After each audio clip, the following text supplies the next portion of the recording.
Mardi 8 juin 2021, chers internautes, c'est une nouvelle édition de la revue de presse qui débute sur JDC Plus TV. Plusieurs sujets sont relayés par les tabloïds en kiosque.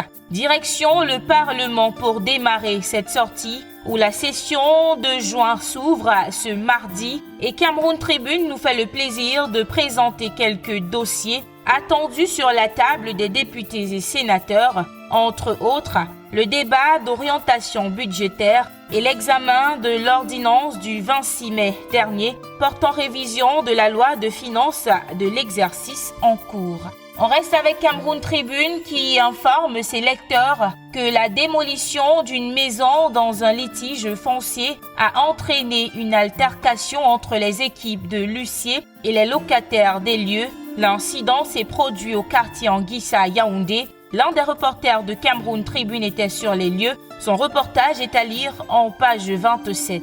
On poursuit avec le Messager qui revient sur le sort de plus de 300 occupants des Sengue, domaine portuaire de Douala. Eux qui habitaient les lieux illicitement ont été sommés de décamper afin de permettre la construction des voies de contournement. On l'apprenait déjà dans la presse hier lundi. L'opération de déguerpissement a débuté le 4 juin dernier. Quel est le sort réservé à ces familles ? Le Messager nous en dit plus en page 4 de sa parution de ce mardi. En pied de une du quotidien Le Messager, on apprend que le personnel du Madjeni est en grève. Outre 13 mois d'arriérés de salaire, les employés, selon le quotidien Violet, dénoncent le management catastrophique du directeur général de cette compagnie. Exploitation minière au Cameroun, la recherche de l'or au prix de la mort.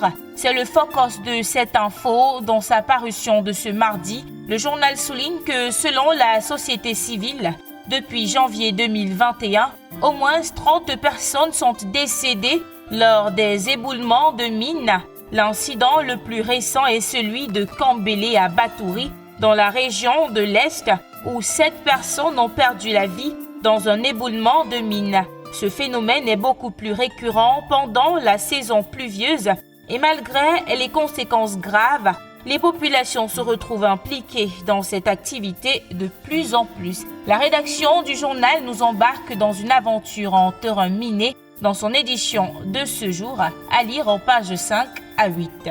Le Covid-Gay fait parler de lui une fois de plus dans les tabloïds en kiosque ce mardi. Info Matin nous présente, d'après ses écrits, une exclusivité sur le dossier du MINDEF, le département ministériel qui fait partie des 23 qui ont reçu des sous dans le cadre de la lutte contre la Covid-19 est, selon Info Matin, exempt de tout soupçon de détournement de ces fonds, tel que vous le lirez en page 4. Prochaine une de cette sortie, Le Jour qui relaie les impressions de maître Félix Agborbala sur l'actualité au Cameroun. C'est d'ailleurs ce qui fait la grande une du journal. Il est temps pour une alternance au pouvoir. Déclaration de l'avocat et militant des droits de l'homme dans un entretien avec la rédaction du Quotidien Bleu. Retrouvez l'intégralité de cet entretien en page 8.